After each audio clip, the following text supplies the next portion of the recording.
तो आज हम लोग क्या पढ़ रहे हैं? संवेग संरक्षण का सिद्धांत। तो संवेग संरक्षण का सिद्धांत किसको बोलते हैं?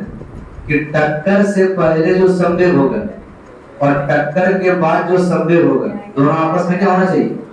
बराबर होना चाहिए। क्या होना चाहिए? जो यहाँ देखोगे इसको, इसे देखो, यहाँ से हम एक बॉल को रिलीज किए, देखना ध्यान से, एक बॉल को रिलीज किए, तो यहाँ से जितना संवेग में परिवर्तन होगा उतना ही इधर होना चाहिए। समझ रहे हो? ऐसा है कि पहले ज्यादा होगा और बाद में कम होगा। और टक्कर से पहले जो संवेग होगा और जो टक्कर के बाद होगा, दोनों आपस में क्या होगा? दूसरा देखो, मान लो हम दो बॉल को रिलीज कर रहे हैं, इधर से कितना बॉल रिलीज होगा? कितना बॉल? दो बॉल होना चाहिए।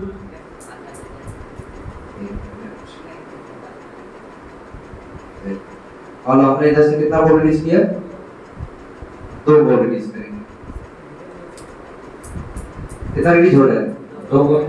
हमारा एक बॉल रिलीज करेंगे, इधर में कितना हो रहा है?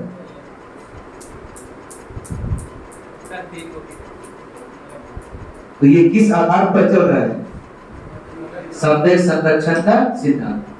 मान लो कि हम एक द्रव्यमान लिए, वस्तु लिए, एक दूसरा लिए बी, ये हो गया m1, ये हो गया m2। m1 का वेग कितना है? u1 u2, u1 u2 से ज्यादा है, फिर कहीं जाके क्या होगा? टक्कर की आपस में एक दूसरे पर कौन सा बल लगा है? विपरीत और बराबर, न्यूटन की गति का तीसरा नियम। और टक्कर के बाद कुछ ऐसा कंडीशन बना, ये v1 वेग से भाग गया और ये v2 वेग से भाग गया। तो टक्कर से पहले एक का संवेग कितना हो गया? m1 u1। टक्कर के बाद एक का संवेग क्या हो गया? m1 v1। संवेग में परिवर्तन का दर कितना हो गया? m1 v1 minus m1 u1 और बटे कितना? t। टक्कर से पहले b का संवेग m2 u2, टक्कर के बाद b का संवेग m2 v2। तो संवेग में परिवर्तन का दर क्या हो जाएगा? m2 v2 minus m2 u2 और बटे t। अब किस नियम से?